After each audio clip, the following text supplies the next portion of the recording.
pagi Bapak Ibu Saudara sekalian. Saya ingin melihat tangan-tangan yang bersuka cita pada pagi hari ini. Haleluya, beri kemuliaan buat Tuhan kita. Haleluya. Terima kasih Tuhan, terima kasih Bapak. Kalau pada pagi hari ini kami masih diberikan waktu, diberikan kesempatan Tuhan untuk kami datang memuji dan memuliakan nama-Mu Tuhan. Biarlah Engkau yang hidup di dalam kami. Kami juga mau Tuhan menyatakan bahwa Engkau besar. Engkau ajaib Tuhan untuk hidup kami Tuhan. Terima kasih Bapak, terima kasih Tuhan. Haleluya.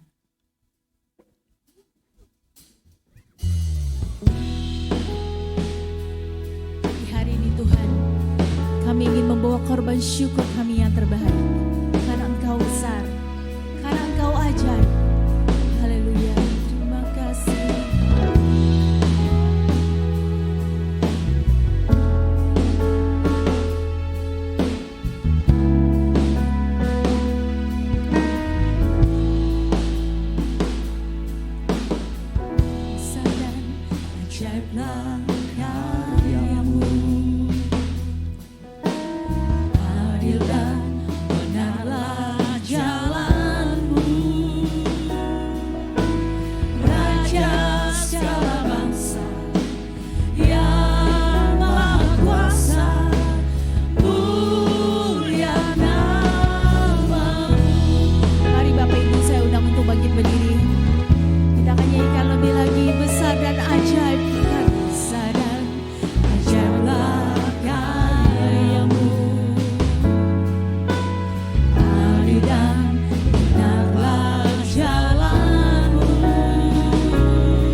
Segala bangsa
atas segala raja, Tuhan yang menjadi kekuatan kami Tuhan. Yes. Dimuliakan,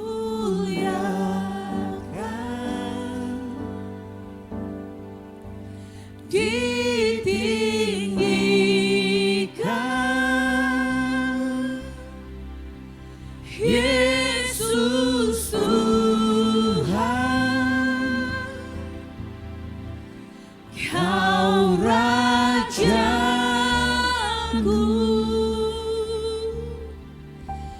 yang bertahta,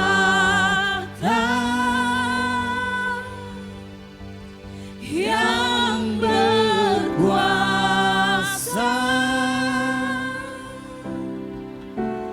Yesus Tuhan, Kau Rajaku.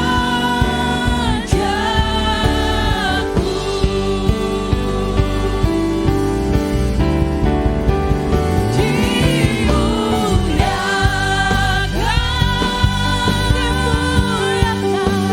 ditinggikan,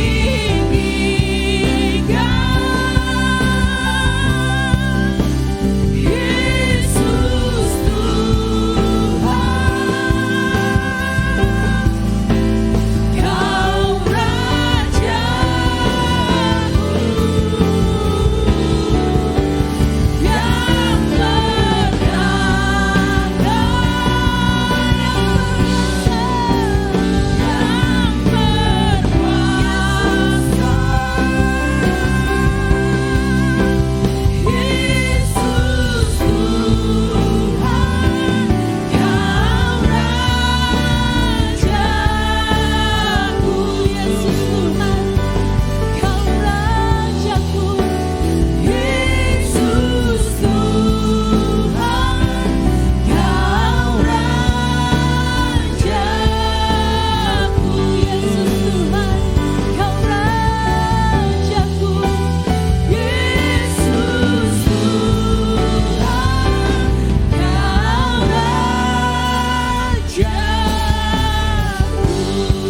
Haleluya, beri tepuk tangan buat Tuhan kita.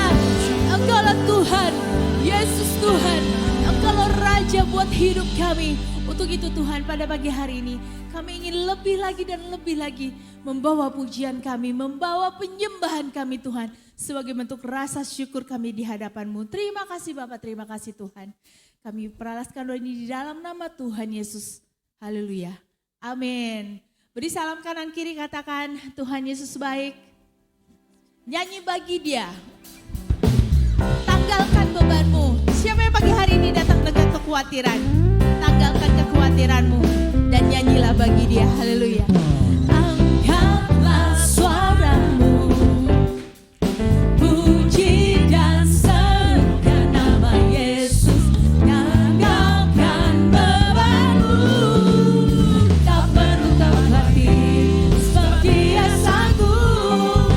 Gerakkan kakimu, menarilah dan bertepuk tangan, bersukacitalah.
kekuatan kita. Ada amin.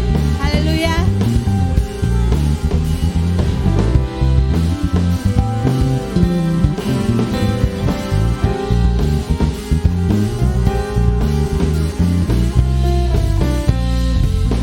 Sekarang nyanyikan. Sekarang nyanyikan kebesarannya. Dia kuat dan penuh kuasa, bersorak-sorai karena kasih-Nya telah datang melawat kita.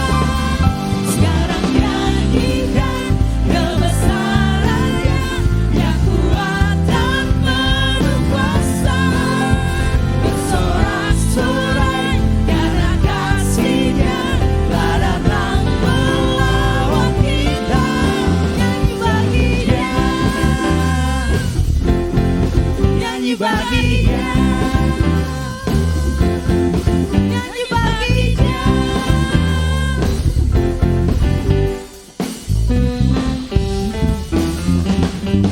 Haleluya. Saudara mau terus untuk bernyanyi bagi Dia? Haleluya. Tuhan yang menjadi kekuatan di dalam hidup kita. Dialah Tuhan yang hebat. Amin.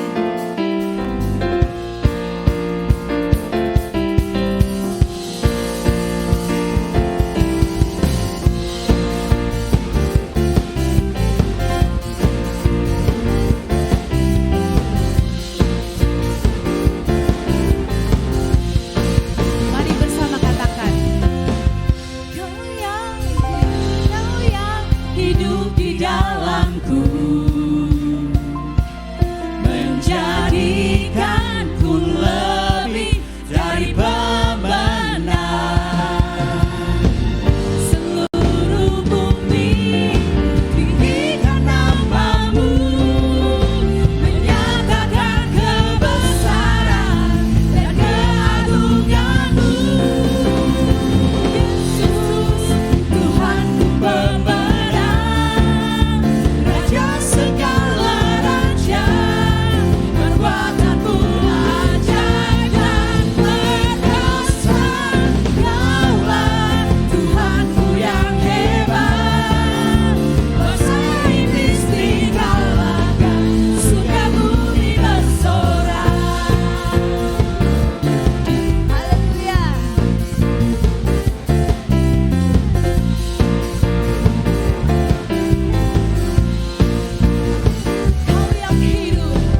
Kau yang hidup di dalamku, menjadikanku lebih dari pemenang. Seluruh bumi tinggikan nama-Mu, menyatakan kebesaran dan keagungan-Mu. Yesus, Tuhanku pemenang, Raja segala raja, perbuatanmu ajaib dan perkasa. Kaulah Tuhanku yang hebat, kuasa iblis dikalahkan, surga bumi bersorak. Kita bersyukur karena Dia Tuhan hidup di dalam kita. Itulah yang menjadikan kita menjadi pemenang, menjadi umat yang pemenang. Haleluya.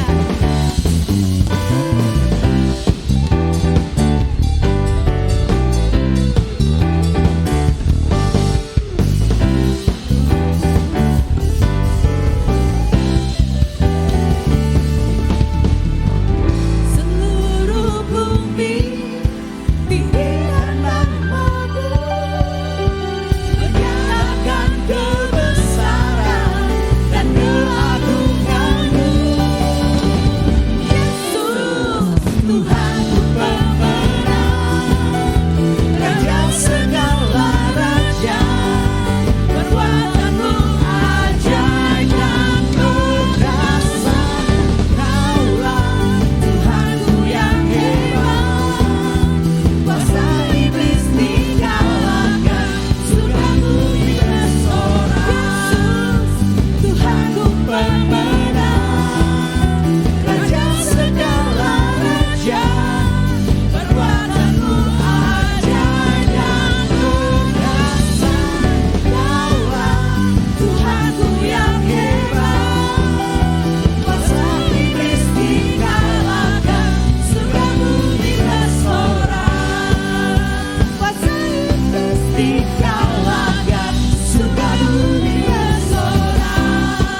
kita adalah Tuhan yang hebat. Amin. Silakan duduk Bapak Ibu Saudara sekalian. Di bulan ini kita banyak membahas tentang melekat. Sudahkah hidup kita melekat dengan Tuhan? Sudahkah kita mengandalkan Tuhan dalam setiap keputusan kita, pemikiran kita, apapun itu? Di dalam Roma 14 ayat yang ke-8 dikatakan, kita hidup dan mati untuk Tuhan. Untuk itu, apapun yang kita lakukan, yang kita pikirkan, biarlah itu semuanya menyenangkan hati Tuhan. Kami tahu Tuhan, bahwa nama kami Tuhan tertulis di telapak tangan-Mu. Dan hidup kami Tuhan ada di dalam genggaman-Mu Tuhan. Kami sungguh bersyukur punya Bapa yang sangat setia.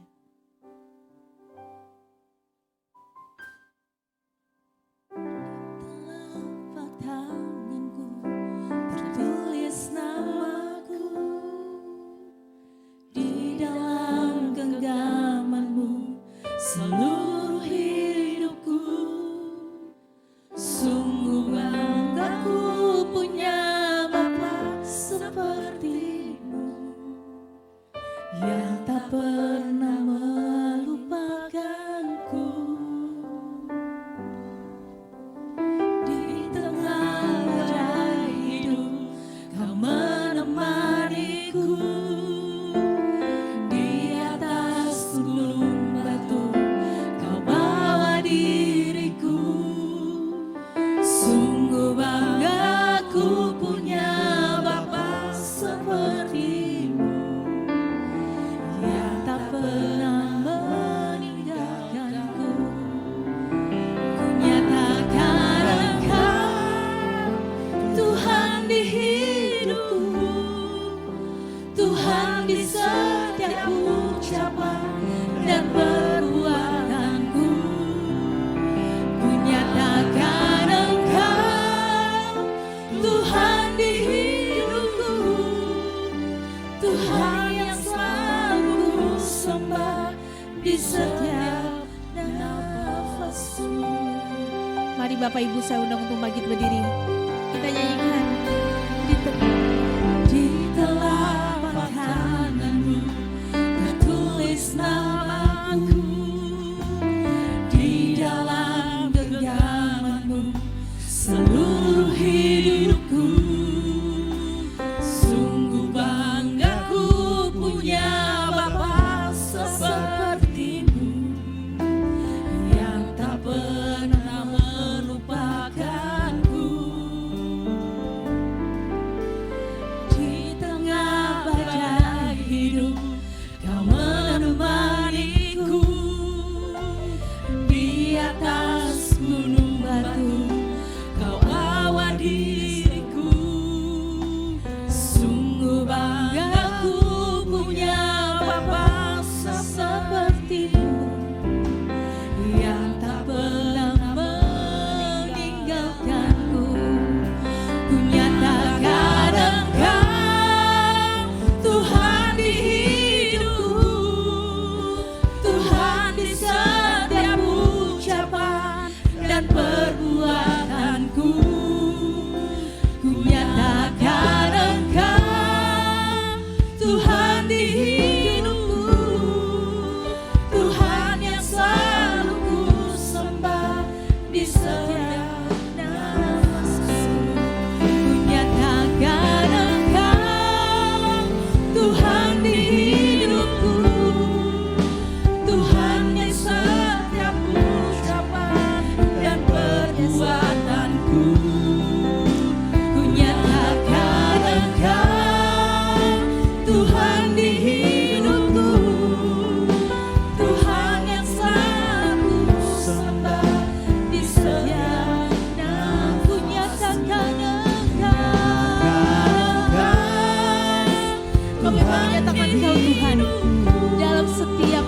ucapan kami, setiap perbuatan dan perbuatanku, ku nyatakan di dalam Tuhan di hidupku, Tuhan yang selalu ku sembah di setiap nafas.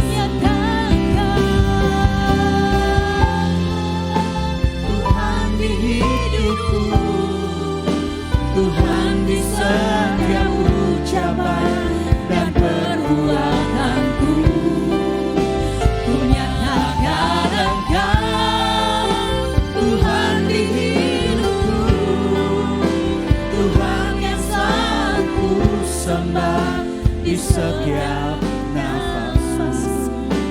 Tuhan yang selalu Ku sembah di setiap nafasku, Tuhan yang selalu ku sembah di setiap nafasku.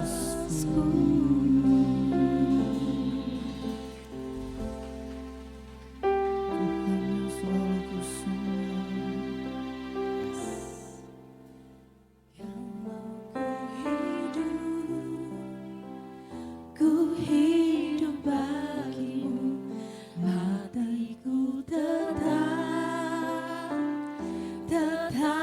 menyembahmu. Dunia tak bisa menjauhkanku dari kasih-Mu. Kalau ku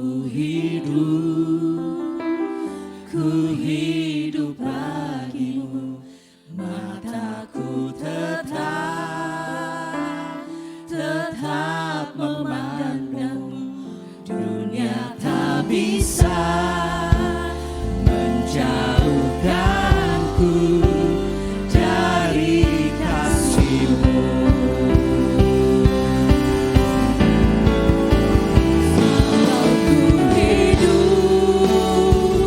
Ku hidup bagimu, hatiku tetap menyembahmu. Tak bisa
berikan tepuk tangan yang meriah buat Tuhan Yesus. Haleluya. Kami bersyukur, berterima kasih kepada Tuhan. Pagi yang cerah kami boleh lagi berkumpul bersama-sama.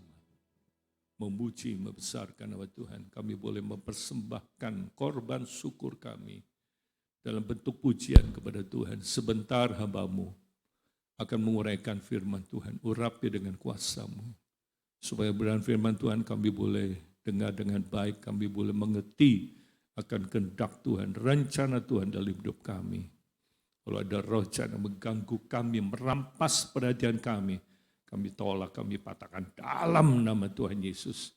Terima kasih Tuhan, ajar berkami, supaya kami boleh duduk dengan baik, mendengarkan suara-Mu. Berbicara kami siap mendengar, dalam nama Tuhan Yesus kami berdoa dan bersyukur. Semua yang percaya katakan, amin. Sekali lagi berikan tepuk tangan yang meriah buat Tuhan Yesus. Haleluya. Shalom Elohim. Silakan duduk. Masih bicara tentang melekat. Melekat, mendekat, melekat pada Tuhan. Akhirnya apa? Berpihak pada Tuhan. Mendekat, melekat, akhirnya berpihak pada Tuhan. Ya, kayaknya khotbah ini nyambung ya sama khotbah Sabtu kemarin, isu tentang Musa. Nah, kali ini saya akan bicara tentang Musa. Kita akan baca kitab Keluaran pasal 32 ayat 25 sampai 26. Keluaran 32 ayat 25 sampai 26. Ketika Musa melihat bahwa bangsa itu seperti kuda terlepas dari kandang. Kenapa disebut kuda lepas dari kandang? Kalau kuda lepas dari kandang seperti apa, saudara? Binal kan? Ya dong, seperti burung lepas dari sangkarnya. Seperti seorang anak yang tadinya bertahun-tahun di rumah seperti dalam sangkar. Terus keluar, terlepas. Ya, terlepas kalau tidak ada kontrol bisa kebabas. Kan begitu. Ya. Sebab Harun telah melepaskannya sampai menjadi buat semua bagi lawan mereka. Maka berdirilah Musa di pintu gerbang perkemahan itu lalu serta berkata, siapa yang memihak kepadaku? Siapa yang memihak kepada Tuhan? Datanglah kepadaku. Lalu berkumpullah kepada seluruh Bani Lewi. Siapa yang memihak kepada Tuhan? Datanglah kepadaku. Kalau dalam bahasa Indonesia masa ini katakan Musa menjadi bahwa Harun telah membiarkan bangsa Israel seperti kuda lepas dari kandang. Sehingga mereka menjadi bahan tertawan bagi musuh-musuh mereka. Maka berdirilah ya di depan pintu gerbang perkemahan dan berteriak. Siapa yang memihak kepada Tuhan harus datang kemari. Maka datanglah suku Lewi mengelilingi Musa. Nah, waktu itu di Sinai Musa berlama-lama di atas gunung Horeb untuk menerima 2 loh batu. Berapa lama Musa ada di atas gunung? Berapa lama? 40 jam, 40 hari, 40 tahun. 40 hari. Di atas gunung. Kok enggak mudun-mudun kalau bahasa Ibraninya. Kok enggak turun-turun Musa teh? Kemana? Apa meninggal ya? Atau ketiduran di sana? Menerima 2 batu yang berisi 10 hukum. Israel tidak sabar menunggu Musa turun gunung lalu mendesak Harun untuk membuatkan patung anak lembu emas. Kemudian mereka pun menyembah patung anak lembu itu dan yang menimbulkan murka Allah, tanda kutip. Tetapi berkat doa Musa murka Allah tak jadi menimpa mereka. Nah, itu yang terjadi. Ya. Itu kesalahan yang fatal. Membiarkan bangsa Israel menyembah pada patung lembu emas. Orang Kristen boleh menyembah patung? Ya, mungkin bukan patung sekarang. Sesuatu yang kita kagumi lebih daripada Tuhan, itu berhala. Apa? Uang, pekerjaan, jabatan, mobil, tiap hari dilus-lus. Pembajikan itu mana dilus. Ya kan? Mobil dilus-lus dari pagi, siang, sore terus dilus-lus. Itu jadi berhala. Ya, jadi uang bisa jadi berhala, pekerjaan bisa jadi berhala, anak bisa jadi berhala. Betul nggak? Kita nggak boleh memberhalakan. Yang jelas ini bicantang patung. Betul nggak? Patung lembu emas. Kenapa lembu? Kenapa bukan biawak? Bukan tikus? Bukan gajah? Ya, kalau di Mesir itu lembu itu dianggap binatang keramat, saudara. Binatang keramat. Ya, sama seperti orang Hindu. Sapi itu binatang keramat. Makanya nggak boleh makan sapi. Harus makan apa? Babi. Iya kan? Ternyata babi itu enak. Beda nggak? Kalau di Hindu kan begitu. Orang meninggal, ya itu jenazahnya dimasukkan ke patung sapi yang terbuat dari kayu. Masukkan ke sana. Jadi waktu peristiwa Ngaben, pembakaran mayat, itu dibakar. Jadi si sapi itu menjadi kendaraan. Kendaraan menuju ke mana? Nirwana. Di mana nirwana? Gak jelas. Ya. Kalau orang Kristen kemana? Setelah mati. Kemana? Surga. Siapa yang mau ke surga? Angkat tangan. Cuma gue lihat. Kalau nggak angkat tangan berarti nggak mau masuk surga. Ya, pastikan Anda punya tiket ke sana. Sudah punya tiket? Iya, harus. Nah, kita lihat Musa apa artinya berpihak pada Tuhan? Kita lihat yang pertama. Musa mencoba melunakkan hati Tuhan. Ini kan berbuat salah. Ya, bagaimana supaya meredam kemarahan Allah, meredam murka Tuhan? Coba kita lihat. Keluaran pasal 32 ayat 10. Oleh sebab itu biarkanlah aku supaya murkaku bangkit terhadap mereka dan aku akan membinasakan mereka. Tapi engkau akan kubuat menjadi bangsa yang besar. Lalu Musa, perhatikan dia, Musa mencoba melunakkan. Iya, Anda bisa melunakkan hati Tuhan? Bisa. Dengan apa? Doa. Dengan apa? Puasa. Anda punya masalah ini. Anda punya pergumulan. Kita belajar seperti Musa. Berdoa sama Tuhan. Kita belajar melunakkan. Wah, luar biasa. Saya tertarik sekali kalimat ini. Ya, waktu saya baca bagian ini. Wah, luar biasa. Lalu Musa mencoba melunakkan hati Tuhan Allahnya dengan berkata, mengapakah Tuhan murkamu bangkit? Ya, terhadap umatmu yang telah kau bawa keluar dari tanah Mesir dengan kekuatan yang besar, dengan tangan yang kuat. Mengapakah orang Mesir akan berkata, dia membawa mereka keluar dengan maksud menimpakan malapetaka kepada mereka dan membunuh mereka di gunung dan membinasakannya dari muka bumi. Berbaliklah dari murkamu yang bernyala itu dan menyesallah karena malapetaka yang hendak kau datangkan kepada umatmu. Ingatlah. Nah, di sini kita melihat Musa mengingatkan Tuhan. Ingat tuh janji-janji, omongan Tuhan. Ya, ingatlah kepada Abraham, Ishak dan Israel hambamu itu, sebab kepada mereka engkau telah bersumpah demi dirimu sendiri dengan berfirman kepada mereka, aku akan membuat keturunanmu sebanyak bintang seperti apa? Bintang di langit dan seluruh yang jadi akan kuberikan kepada keturunanmu supaya dimiliki untuk selama-lamanya. Kita baca ayat 14, apa katanya? Nah, ini jawabannya. Dan menyesalah Tuhan karena malapetaka yang dirancangkannya atas umatnya. Ya, mungkin Anda berbuat dosa. Tuhan hukum kita. Kita harus belajar melunakkan hati Tuhan. Caranya kemana?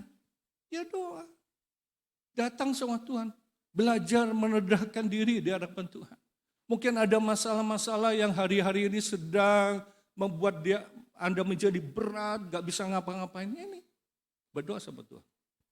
Belajar melunakkan hati Tuhan. Ini kalimat bagus sekali. Melunakkan hati Tuhan. Ya. Ada dua bagian hati Tuhan. Bisa lunak, bisa keras. Sama seperti kita. Kita juga bisa melunak, kita juga bisa keras. Betul gak?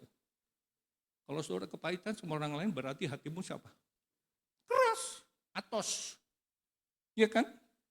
Kalau kita kepahitan, kita benci sama orang lain, itu artinya apa? Kita keras. Bagaimana caranya supaya hati kita dilunakkan? Ya berdoa, merendahkan diri. Ini kuncinya. Mencoba melunakkan hati Tuhan. Ya, jadi sekali lagi saya katakan kepada Bapak Ibu Saudara sekalian, kalau ada masalah yang membuat saudara berat, berdoa sama Tuhan. Angkat tangan kepada Tuhan. Kemarin ada satu ibu, dia cerita sama saya. Anak saya itu kasar semuanya. Ibu tidur jam berapa? Jam 10. Tengah malam bangun enggak? Iya. Jam siapa? Jam 1. Doa. Doa 1 jam. Tidur. Bangun lagi. Doa lagi. Ya, doa lagi 1 jam. Tidur lagi. Nanti doa lagi. Anda tahu waktu Tuhan Yesus mau hadapi salib, berapa kali ya dia berdoa di Taman Getsemani? Berapa kali? 3 kali. Setiap kali berdoa berapa lama? Berapa lama? Hei, berapa lama setiap kali berdoa? 1 jam. Ya. Tidakkah engkau sanggup berjaga-jaga 1 jam dengan aku? 1 jam. Kita dikasih waktu sama Tuhan berapa lama? 1 hari 1 malam? 24 jam. Anda pernah kasih perpuluhan waktumu kepada Tuhan? Bukan perpuluhan duit aja tuh, waktumu. Berarti kita harus memberikan perpuluhan waktu kita 2,4 jam. Luar biasa. Tidakkah kamu sanggup berjaga-jaga 1 jam dengan aku? Berjaga-jagalah dan berdoalah. Supaya kamu tidak jatuh ke dalam percobaan. Memang tubuh ini lemah. Kadang-kadang kita punya kerinduan pengen doa pas waktunya. Sangat malas Mari kita sebagai hamba Tuhan, kita mau belajar berjaga-jaga. Tidakkah sanggup? Anda bisa baca dalam Matius pasal 26, 40. Tidakkah kamu sanggup berjaga-jaga 1 jam? Ya, Tuhan Yesus berdoa. Dia lihat muridnya, turu, balik meneng. Doa lagi, tidur, ya udah tidur aja. Waktunya akan tiba. Dalam kemudian berdiri dengan Tuhan Yesus, Tuhan Yesus ditangkap. Ditangkap. Kemana muridnya? Ngacir. Nah itu. Kalau orang tidak suka berdoa, pada saat dia menghadapi masalah, dia lari. Betul nggak? Itu yang terjadi. Nah, kita lihat di sini.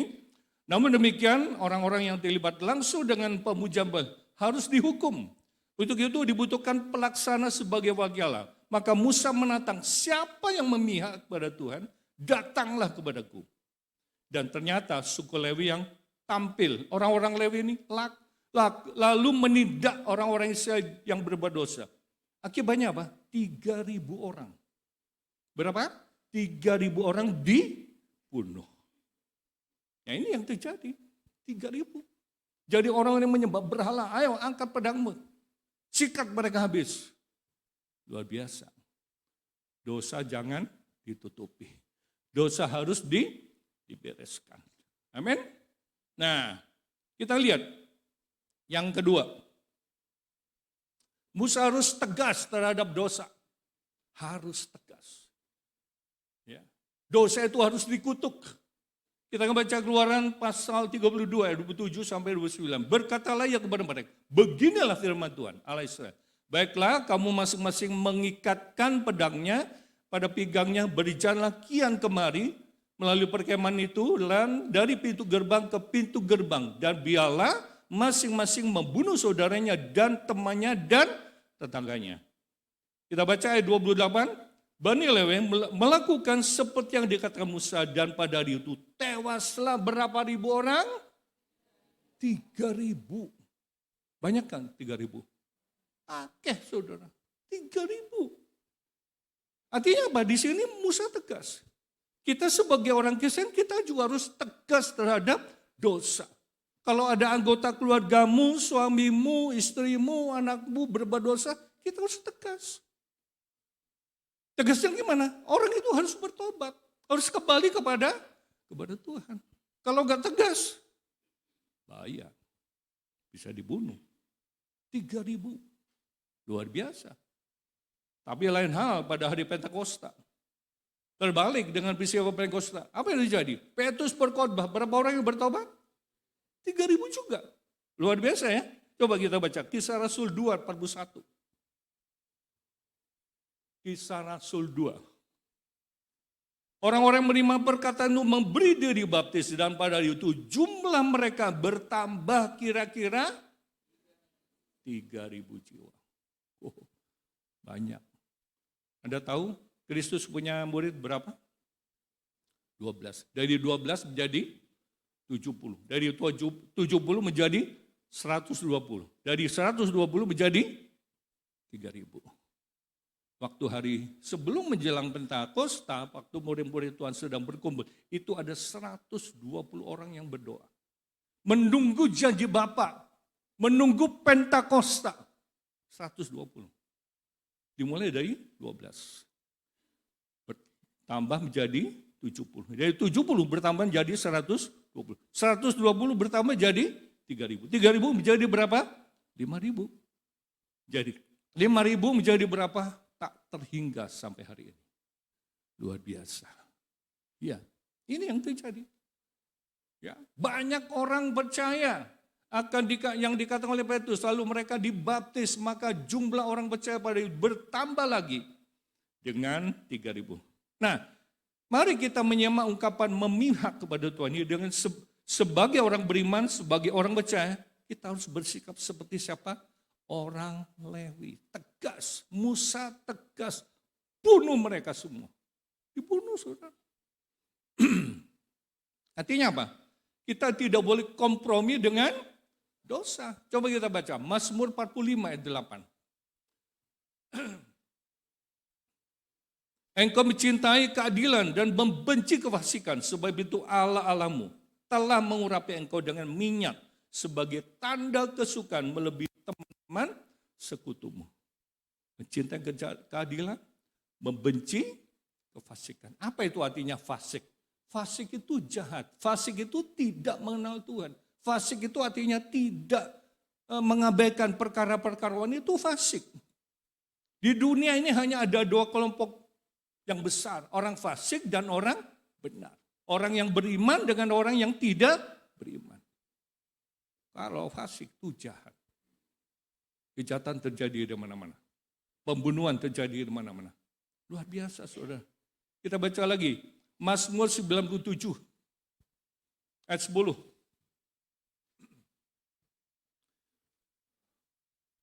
Hai orang-orang yang mengasihi Tuhan, bencilah kejahatan. Dia yang memelihara nyawa orang-orang yang dikasihnya akan melepaskan mereka dari tangan orang-orang fasik.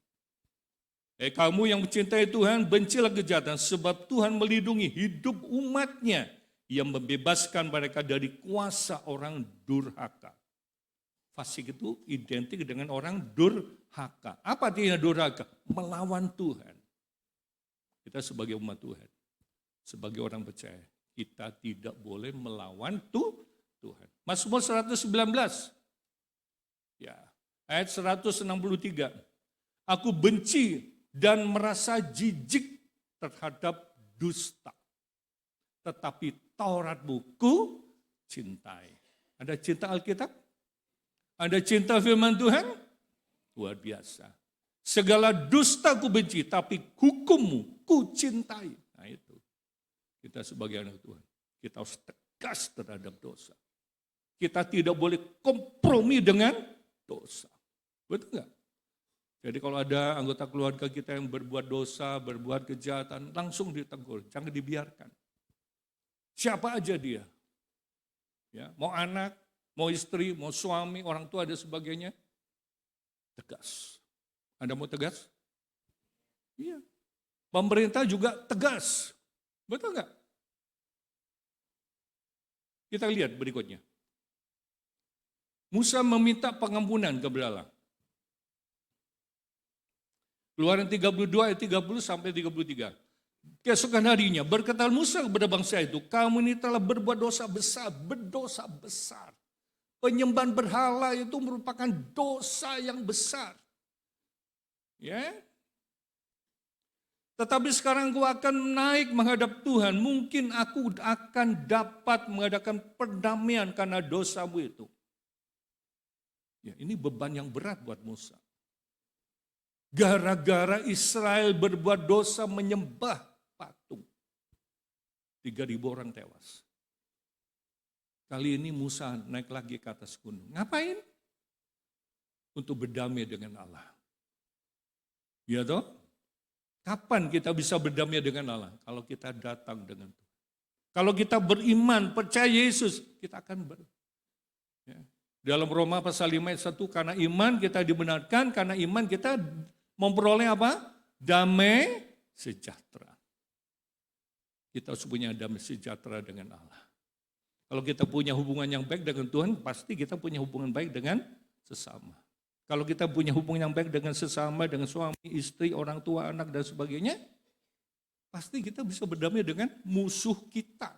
Musuh. Ada yang punya musuh di sini? Ada? Nggak usah ngancung. Ya, berdoa sama Tuhan. Apa itu musuh? Musuh adalah orang yang Anda tidak sukai. Pisebeleun. Tah, jalma pisebeleun tah.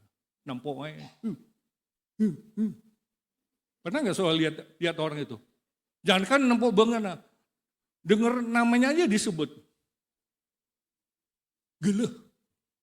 Jijik. Ada nggak yang kayak gitu? Ada nggak? Benar saudara. Orang yang kepahitan tuh kelihatan dari wajahnya. Coba tengok kanan kiri. Orang yang tidak suka bersukacita, mukanya cemberut, cemerut. Bisa-bisa dia adalah orang yang sedang kepahitan. Secantik apapun kalau dia kepahitan. Nah benar. Ibu yang ngomong ya. Jadi goreng patut. Benar saudara, saya perhatikan orang-orang yang benci sama orang lain. Sebel. Jangan bilang sebel ya. Gua sebel. Sebel itu singkatan dari apa? Senang betul. Kalau SMS, saya masih suka. Saya masih suka. Suka sama siapa? Ya. Nah, lalu kembali Musa menghadap Tuhan dan berkata, bangsa ini telah berbuat dosa besar sebab mereka telah membuat alat emas bagi mereka. Tetapi sekarang kiranya engkau mengampuni dosa mereka itu. Dan jika tidak, apa katanya? Dan jika dia apa? Hapuskanlah kiranya namaku dari kitab kehidupan yang telah kau tulis. Ini satu beban, saudara. Anda mau namanya dicoret? Pasti nggak mau. Dicoret dari kitab kehidupan. Kalau kita dicoret namanya, masuk lautan api. Mau pergi ke lautan api? Berenang di atas api? Berjalan di atas api? Mau? Kalau saya nggak mau. Ya, perhatikan. Kita berbuat dosa wajar, kita minta ampun. Musa lakukan demi kepentingan orang banyak. Orang Israel, dia sebagai pemimpin, sebagai jubirnya Allah, Musa tidak segan-segan dengan cara melunakkan hati Tuhan dan minta ampun kepada Tuhan. Betul enggak? Sampai dia rela. Perhatikan, sampai dia rela, udah coret aja namaku. Nah, nanti kita akan lihat apa jawaban Tuhan di sana. Enggak semudah itu. Justru yang berbuat dosa harus dihukum. Betul, Allah itu adil, maha bijak, maha kudus, maha benar, maha besar, maha apa lagi? Maha tahu. Betul enggak? Jadi orang berbuat dosa harus dihukum. Allah itu kudus. Banyak orang mengatakan, ada beberapa sekte mengatakan, katanya Allah kasih. Masa Allah kasih? Orang yang masuk neraka. Nggak benar itu. Kamu yang nggak benar saya bilang. Betul nggak? Allah itu kudus. Tapi di sisi lain Allah itu adil. Nah orang yang berbuat dosa harus dihukum. Betul. Saya baca sebuah artikel beberapa hari yang lalu. Di Brunei Darussalam, sekarang diberlakukan hukum rajam. Jadi kalau orang berbuat zina itu dia lempari batu. Ingat cerita Alkitab? Perempuan yang tertangkap basah dibawa ke Tuhan Yesus, guru berhukum Taurat, orang ini harus dilempari batu sampai apa? Mati. Tindakan Tuhan apa? Tindakan Tuhan apa? Terus Tuhan Yesus bilang apa? Oke, silakan. Silakan. Ya, lempari batu. Kalau Anda merasa dia benar, saya lempari batu. Ayo, mulai. Ada yang berani lempar? Ada yang berani lempar? Nggak ada. Mungkin mereka udah siap-siap tuh. Ngantongin batu di saku celananya. Tinggal baledokan. Tapi luar biasa ya. Apa pesan Tuhan? Setelah satu persatu dari yang muda sampai yang tua meninggalkan wanita ini. Tinggal wanita itu dengan Tuhan. Tuhan bilang apa? Tuhan Yesus bilang apa? Tuhan Yesus bilang apa? Mulai dari sekarang kamu jangan. Nah itu. Dia sudah berbuat dosa, dia berzina. Loh, ceweknya berzina kok cowoknya nggak ditangkap sih? Nggak adil kan? Siapa nih cowoknya ini? Kasihan nih wanitanya yang jadi korban. Cowoknya kemana itu? Ya, jangan-jangan ahli Taurat jadi korbannya. Ya kan? Tapi luar biasa Tuhan Yesus bilang apa? Ya, yuk oke. Kalau kamu merasa tidak berdosa silakan lemparin. Aku mau tunggu. Ada yang berani? Ada yang berani? Gak ada. Luar biasa. Tuhan bilang apa? Mulai dari sekarang kamu jangan berbuat dosa lagi. Nah, kalau kita pernah jatuh dalam dosa beberapa hari yang lalu, berapa bulan yang lalu, berapa tahun yang lalu, mari kita mau bertobat sama Tuhan. Amin. Mau bertobat? Bertobatlah karena kerajaan sorga sudah dekat. Bertobatlah karena kerajaan sorga sudah dekat. Tema khotbah Yohanes Pembaptis, tema khotbah Tuhan Yesus pertama kali yang diungkapkan adalah bertobatlah.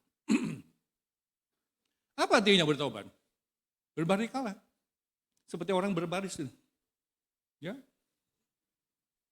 Metanoia, gerak. Gitu. Berbalik arah. Kalau kita tadi meluncur ke neraka, sekarang harus berbalik arah. Meluncur ke sorga. Kita baca 1 Yohanes 1 ayat 7 dan 9. 1 Yohanes 1 ayat 7 dan 9. Tetapi jika kita hidup di dalam terang sama seperti dia ada di dalam terang, maka kita beroleh persekutuan seorang dengan yang lain. Dan apa? Yang keras. Terus. Ya. Dan darah Yesus. Katakan darah Yesus. Kurang mantap saudara. 1, 2, 3. Wah, mantul itu namanya. Iya kan? Ada satu ibu cerita.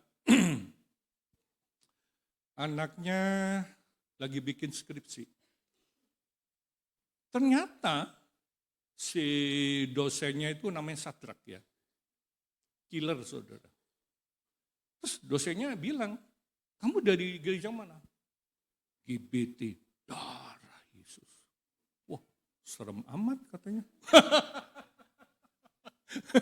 GBT, darah Yesus, serem amat. Tapi puji Tuhan, kita bantu dalam doa, akhirnya selesai. Ya, puji Tuhan. Berikan tepuk tangan dong. Ya, ini kesaksian dari Ibu Ine berapa waktu yang lalu. Waktu Selasa dia bersaksi ke situ. Ya, namanya Sadrak. Berapa Selasa yang lalu saya lagi ngupas ini 3 pemuda SMA ini. Sadrak, Mesak, Abednego. Dia ingat, langsung dia ingat dosennya. Sadrak, wah killer. Doakan. Nah, kembali Kita belajar untuk apa? Melunakkan hati Tuhan, termasuk melunakkan hatinya si Sadrak. Betul saudara. Ya, jadi kalau saudara menghadapi dosen-dosen kayak Pak Willy ini ya, berdoa. Ya WA saya, doain. Oke, kita berdoa. Puji Tuhan, lulus, selesai. Berikan tepuk tangan saudara. Luar biasa ya, ada dua. Yang satu S1, yang satu S1, yang satu lagi S2. Ya, belajar melunakkan apa? Hati Tuhan. Ya, bukan hati Tuhan yang anak, hatinya Sadrak bisa dilunakkan. Hatinya dosen yang kejam itu bisa dilunakkan. Saudara punya bos yang kejam. Punya bos yang kejam di perusahaan. Gimana caranya? Berdoa, lunakkan hatinya. Nih, minta pengampunan. Luar biasa ya. Kita baca lebih jauh, jika kita berkata bahwa kita tidak berdosa, maka kita menipu diri kita sendiri dan kebenaran tidak ada dalam dia. Kita baca ayat 9. Jika kita mengaku dosa kita, maka ia adalah setia dan adil. Sehingga ia akan mengampuni segala dosa kita dan menyucikan kita dari segala kejahatan. Luar biasa. Tadi dikatakan, dan darah Yesus anaknya menyucikan kita daripada segala disucikan. Disucikan berarti dibersihkan. Kalau saudara punya pakaian kotor, terus saudara masukkan ke rangsel, terus diobok-obok, di sabun, bisa bersih semua? Bisa? Habis gimana? Supaya bersih. Keluarin satu-satu. Nah, sama dengan dosa kita. Satu-satu kita akui di hadapan Tuhan. Ya, jangan diropel, saudara. Jangan, satu persatu. Akui di hadapan Tuhan. Darah Yesus. Wah, luar biasa. Darah Yesus. Bahkan ada yang bilang gereja pencuci darah Yesus. Aduh, ya baik.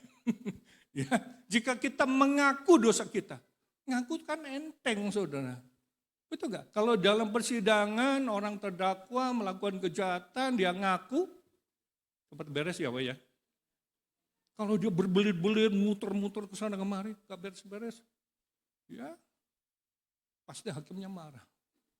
Waktu itu siapa ya yang diadili itu? Sampai hakimnya kesel gitu. Sampai marah, dibentak. Ya. Bahkan ada lagi cerita di luar negeri, si terdakwa itu nyorocos terus. Apa yang terjadi?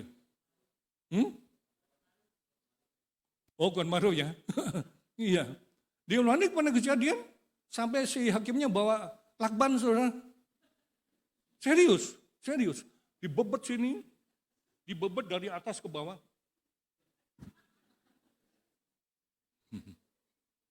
Jadi kalau ada anggota keluarga saudara yang nyorocos terus,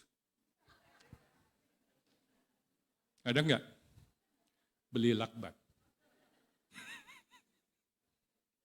Orang yang berdosa harinya akibatnya apa? Dihukum mati. Yang kedua apa? Namanya dicoret. Nah kita lihat nih yang keempat. Musarela kalau namanya dicoret. Tapi kita lihat jawaban Tuhan apa? Kita baca Keluaran pasal 32 ayat 32 sampai 35. Tapi sekarang kiranya engkau mengampuni dosa mereka, dan jika tidak, hapuskanlah kiranya namaku dari dalam kitab yang telah kau tulis. Tapi Tuhan berfirman kepada Musa. Coba kita baca. Baca bersama-sama. 1, 2, 3. Tetapi Tuhan berfirman kepada Musa, siapa yang berdosa kepadaku, nama orang itulah yang betul. Yang berbuat dosa, yang bersangkutan. Kalau anak berdosa, orang tua yang nanggung. Kalau suami yang berdosa, istri yang nanggung. Kalau istri yang berdosa, suami yang nanggung. Kalau anak berdosa, orang tua yang nanggung. Enggak juga lah. Ya, enggak bisa. Masing-masing harus berjalan. Masing-masing sendiri harus berjalan. Memberi pertanggungan jawab di hadapan Tuhan. Perhatikan di sini. Tapi Tuhan berfirman kepada Musa, siapa yang berdosa kepadaku, nama orang itu yang dicoret, dihapus. Akan kuhapuskan dari kitab kehidupan. Wah, makanya jangan main-main dengan Tuhan. Jangan terbersit dalam pikiran kita untuk sejenak meninggalkan Tuhan. Apa yang terjadi? Dicoret. Ya, dicoret saudara. Betul nggak? Ya, coba kita lihat lebih jauh. Tetapi pergilah sekarang, tuntunlah bangsa itu ke tempat yang telah kusebutkan padamu, akan berjalan malaikatku di depanmu. Tapi pada hari pembalasanku itu, aku akan membalaskan dosa mereka kepada mereka. Demikianlah Tuhan menilai bangsa itu, karena mereka telah menyuruh membuat anak lebut buatan Harun itu. Nah itu. Tuhan bilang, iyalah malaikat yang pimpin kamu. Musa gak mau kan? Ya, kemarin pernah dibahas. Ya, kalau Tuhan tidak memimpin, aku gak akan pergi. Betul. Gak cukup malaikat, saudara. Ya, kita minta supaya Allah sendiri yang menyertai kita. Coba kita lihat beberapa ayat. Wahyu pasal 20. Nah ini. Musa rela kalau namanya dihapus dalam kitab kehidupan, tapi jawaban Tuhan berbeda. Siapa yang berdosa kepadaku? Nama orang itulah yang harus kuhapuskan dari kitabku. Wahyu 20. Kita baca ayat ini. Penting saudara pelajari ya. Dan aku melihat orang-orang mati besar dan kecil berdiri di depan tata itu, lalu dibuka semua kitab. Dan dibuka juga sebuah kitab lain, yaitu kitab kehidupan. Dan orang-orang mati dihakimi menurut perbuatan mereka. Berdasarkan apa yang tertulis dalam kitab orang-orang mati besar kecil. Kalau masih hidupnya gemuk, nanti dibangkitkan juga gemuk. Kalau matinya kurus, nanti dibangkitkan juga dalam kondisi kurus. Kalau matinya jangkung, tetap jangkung. Mau besar, kecil, tinggi, kurus, krempeng, semua dibangkitkan. Ini dibangkitkan untuk menerima hukuman. Betul nggak? Menerima hukuman. Nah ini harus dihindari saudara. Coba perhatikan. Maka laut menyerahkan orang-orang mati yang ada di dalamnya. Jadi orang-orang mati di laut bangkit. Dan maut dan kerajaan menyerahkan orang-orang mati yang di dalamnya. Dan mereka dihakimi masing-masing menurut perbuatannya. Lalu maut kerajaanmu dilemparkan ke dalam lautan api. Itulah kematian kedua, lautan api. Lahir satu kali mati, lahir dua kali mati, bila perlu tidak mati sama sekali. Ngerti ya? Udah ngerti ya? Lahir satu kali, mati dua kali, lahir dua kali, mati satu kali, bila perlu tidak mati sama sekali. Nah, saudara mau yang mana? Mau mati duluan atau tidak mati sama sekali? Siapa yang tidak mau mati? Yang tidak mau mati? Tuh, Pak Sidaga, Pak Gersang, yang lain? Pengen mati dulu ya? Tuh, ya apa? Ngerti orang? Ngertes boten. Sekali lagi, orang yang lahir satu kali, mati dua kali. Orang yang lahir dua kali, mati satu kali. Bila perlu tidak mati sama, saudara pilih yang mana? Tidak mati sama sekali. Siapa yang tidak mau mati sama sekali?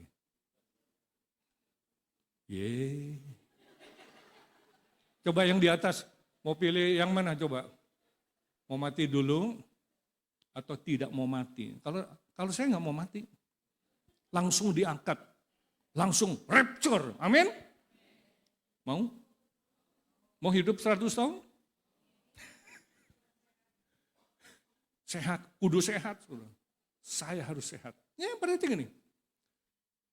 Dan setiap orang yang tidak, perhatikan ini, dan setiap orang yang tidak ditemukan nama yang tertulis dalam kitab itu, dilemparkan ke dalam, nah ini final saudara, ini final. Kalau neraka itu baru semifinal. Kalau lautan api itu baru final. Ya, Gantinya lautan api kalau orang yang beriman, Yerusalem yang baru. Jalannya terbuat dari emas. Ya, luar biasa.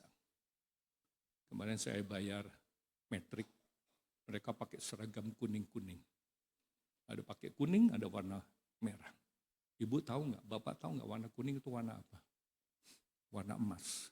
Kalau di kami, warna emas itu bisa tentang surga. Surga jalannya terbuat dari emas. Saya bilang gitu. Anda mau masuk surga? Tertarik saudara ya? Luar biasa. Nah perhatikan ini. Pastikan bahwa nama saudara dicatat dalam kitab kehidupan anak lupa itu. Perhatikan. Nah perhatikan tadi ayat yang ke-12. Dan aku melihat orang-orang mati besar kecil berdiri di depan tanah. Lalu dibuka semua kitab. Nah jadi setiap orang itu punya catatan. Agenda. Dan dibuka juga sebuah kitab lain, yaitu kitab kehidupan. Orang-orang mati dihakimi menurut perbuatan mereka. Berdasarkan apa yang tertulis dalam kitab itu. Bagaimana dengan orang Kristen? Sudah dihapus. Kalau kita percaya sama Tuhan, semua catatan buruk kita, kejahatan kita sudah dihapus oleh darah Yesus. Aman saudara. Justru orang-orang yang tidak percaya sama Tuhan, mereka punya buku, agenda, catatan sehari. Nanti pas di pengadilan tahta putus semua dibuka. Dan orang-orang itu dihakimi sesuai dengan catatan yang ada di situ. Bagaimana dengan orang beriman? Tidak. Karena kita sudah disucikan, sudah dibasuh oleh darah Yesus, sudah disucikan. Ya, lembar per lembar. Ya, bahkan di dalam surat Kolose sudah dibakukan. Ya. Waktu kita berbuat dosa kita bikin surat hutang. Betul nggak?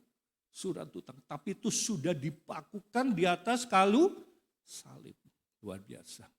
Ini bedanya dengan orang yang percaya kepada Kristus.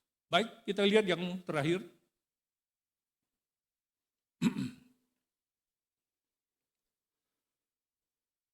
Musa mengajak suku Lewi untuk melayani Tuhan sesuai dengan komitmennya. Ya,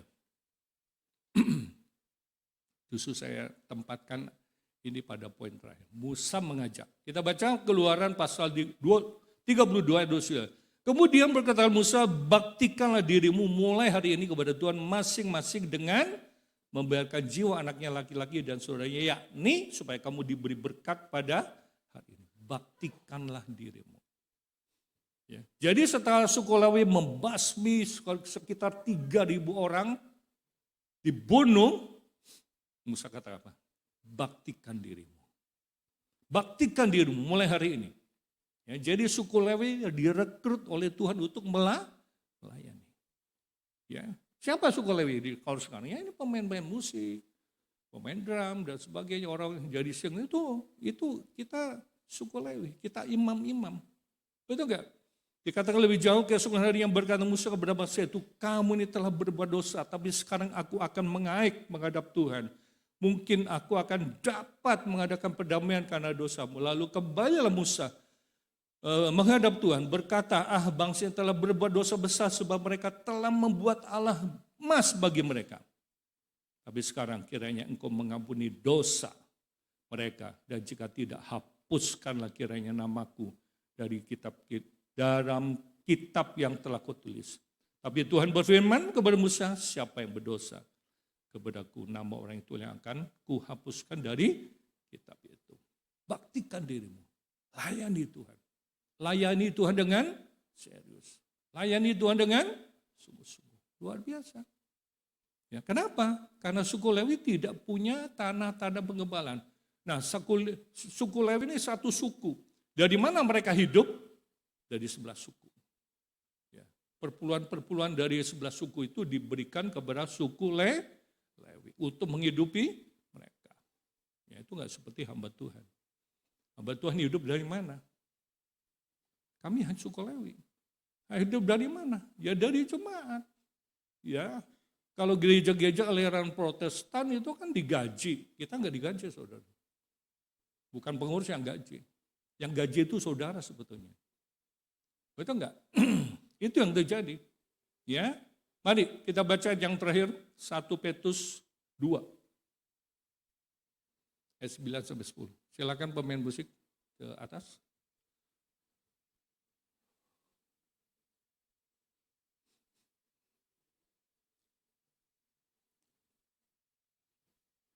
Satu Petrus 2 ayat 9 sampai 10 dikatakan apa? Tetapi kamulah bangsa yang terpilih, imamat yang rajani, bangsa yang kudus, umat kepunyaan Allah sendiri, supaya kamu memberitakan perbuatan-perbuatan yang besar dari Dia, yang telah memanggil kamu keluar dari kegelapan kepada terang yang ajaib. Kamu yang dahulu bukan umat Allah, tapi yang sekarang telah menjadi umatnya, yang dahulu tidak dikasihani, tetapi yang sekarang telah beroleh belas kasihan.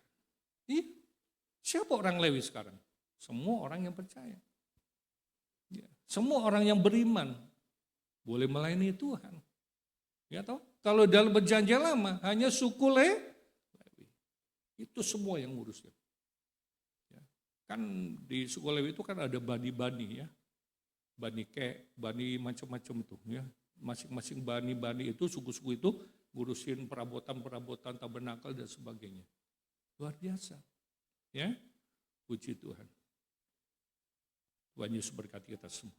Amin. Berikan tepuk tangan yang meriah. Ya, silakan yang akan menyerahkan anak tampil ke depan. Saya panggil Bapak Donald Prajawanto Sinaga dengan Ibu Untung Maria Simamora. Akan menyerahkan anak yang kedua bernama Gabriel Daniswara Sinaga. Gabriel, silakan ke depan.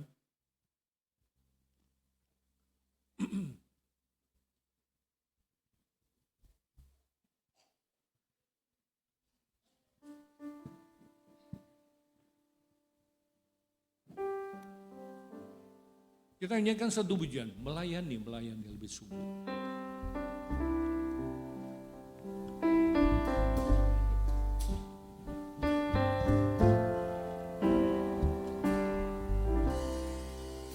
Melayani, kita beri sama-sama.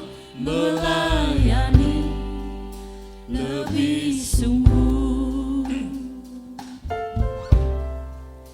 Melayani lebih sungguh. Tuhan lebih dulu melayani kepadaku. Melayani lebih sungguh. Mengasihi lebih sungguh. Mengasihi lebih sungguh. Mengasihi lebih sungguh. Tuhan lebih dulu mengasihi kepadaku. Mengasihi lebih sungguh. Mengampuni.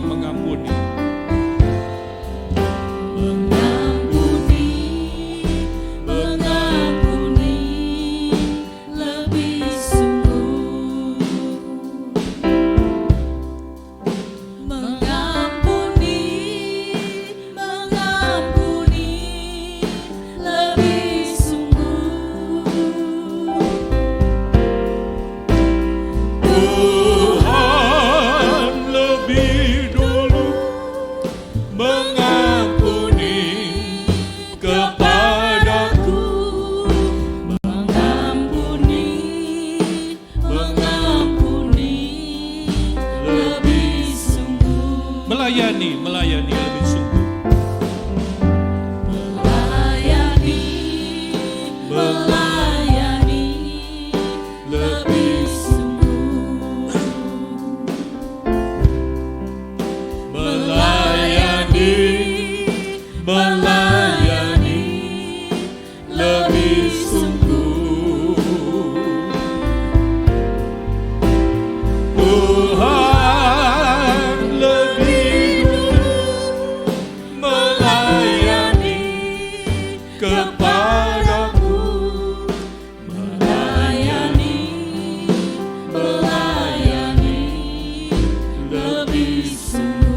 mengasihi lebih sungguh.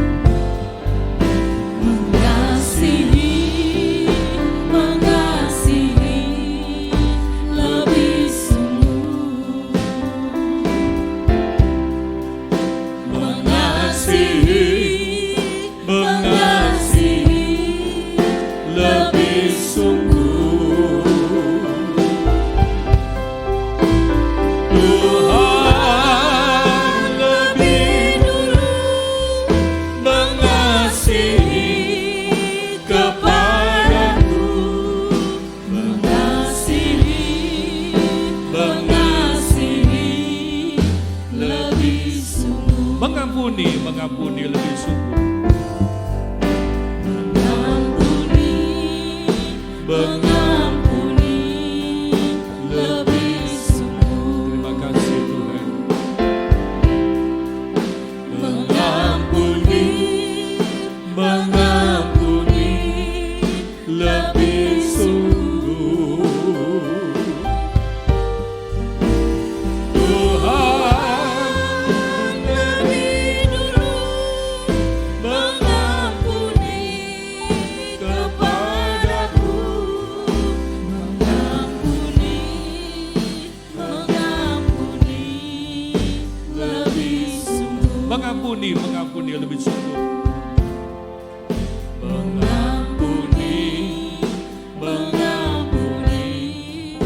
lebih sungguh. Mengampuni lebih sungguh.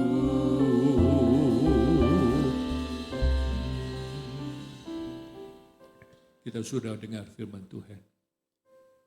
Bagaimana Musa begitu tegasnya terhadap dosa. Ini menjadi satu pelajaran buat kita semua. Kalau ada anggota keluargamu yang berdosa, kita harus tegas. Belajar minta ampun sama Tuhan. Belajar untuk melunakkan hati Tuhan. Supaya murka Tuhan tidak terus-menerus jatuh dalam kehidupan kita. Sehingga kita kehilangan berkat daripada Tuhan. Adakah Bapak Ibu yang ingin didoakan pada pagi hari ini? Mungkin saudara sedang berbagi masalah persoalan dalam rumah tanggamu. Dalam pekerjaanmu, dalam tugas-tugasmu. Angkat tangan pada Tuhan. Bapa di sorga, Engkau melihat tangta diangkat pada Tuhan. Dia sedang menghadapi banyak persoalan dalam hidupnya. Mungkin mata pencariannya tidak berjalan dengan baik. Kondisi ekonomi yang tidak berjalan dengan baik. Kami berdoa di dalam nama Yesus. Tuhan berikan solusi, berikan jalan keluar. Terima kasih Tuhan. Yang kedua, mungkin ada Bapak Ibu yang sedang sakit. Atau termasuk sakit hati juga. Angkat tangan kepada Tuhan, saya akan berdoa untuk saudara. Belajar untuk memberikan pengampunan. Seperti Musa, belajar melunakkan hati Tuhan. Kalau ada orang-orang yang di sekitar Anda jahat, coba berdoa kepada Tuhan. Lunakkan hatinya, supaya dia berubah. Bapa di sorga, Kau melihat tangan diangkat pada Tuhan. Ada di antara mereka yang datang dengan sakit penyakit dan kelemahan tubuh. Mungkin suami, istri, anak, orang tua, cucu dan sebagainya. Kami berdoa di dalam nama Tuhan Yesus. Terima kasih Tuhan. Terima kasih Bapa. Sebentar hamba-Mu akan berdoakan anak dari Bapak Donald Prajawanto Sinaga. Kami berdoa untuk Bapak Donald Prajawanto Sinaga. Dia sebagai ayah bagi anak-anak, dia sebagai suami bagi istri. Berikan anugerah, kekuatan, kesehatan kepadanya. Berikan semangat dan sukacita agar dia boleh rajin berbakti dan memuliakan Tuhan. Terima kasih Tuhan. Bila berkat Tuhan akan terus turun dalam hidupnya. Kami berdoa untuk Ibu Untung Maria Simamora, kami serahkan dalam tangan-Mu. Dia sebagai ibu bagi anak-anak. Dia sebagai istri bagi suami. Berikan anugerah, kekuatan, kesabaran. untuk mendidik anak, mengasuh anaknya dengan baik, bukan dengan kekerasan, tapi dengan kasih sayang. Terima kasih Tuhan, kami berdoa untuk anak Gabriel Daniswara Sinaga. Ada malaikat-malaikat Tuhan untuk anak ini. Tuhan jaga, Tuhan lindungi, Tuhan pelihara. Berikan kekuatan, kesehatan, supaya anak boleh terus bertumbuh di dalam Tuhan. Supaya anak boleh jadi anak yang baik, anak ini menjadi penghiburan di tengah-tengah keluarga. Terima kasih Tuhan. Kami serahkan anak Gabriel Daniswara Sinaga. Demi nama Bapa, Anak, dan Roh Kudus. Dalam nama Tuhan Yesus. Terima kasih Tuhan. Sebentar jemaat-Mu akan memberikan persembahan untuk pekerjaan-Mu. Mari Tuhan ajar supaya mereka boleh memberikan yang terbaik. Karena Tuhan sudah menyerahkan buat kami semua. Di dalam nama Tuhan Yesus, kami berdoa dan syukur. Haleluya. Amin. Silakan duduk. Ya, Tuhan berkati. Ya.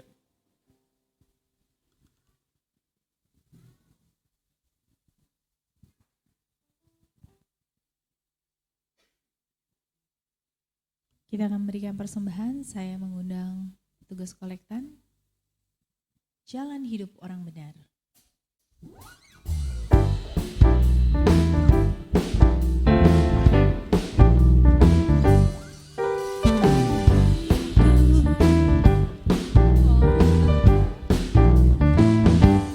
Jalan hidup orang benar diterangi oleh cahaya firman Tuhan. Jalan hidup orang benar semakin terang hingga rembang tengah hari. Apabila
yang sudah diberikan Tuhan Yesus akan memberkati dengan berlimpah. Kita akan mendengarkan GBTDY News.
Kami bersyukur, berterima kasih kepada Tuhan kalau Tuhan sudah memberkati seluruh rangkaian acara daripada kami dari awal pertengahan sampai padanya.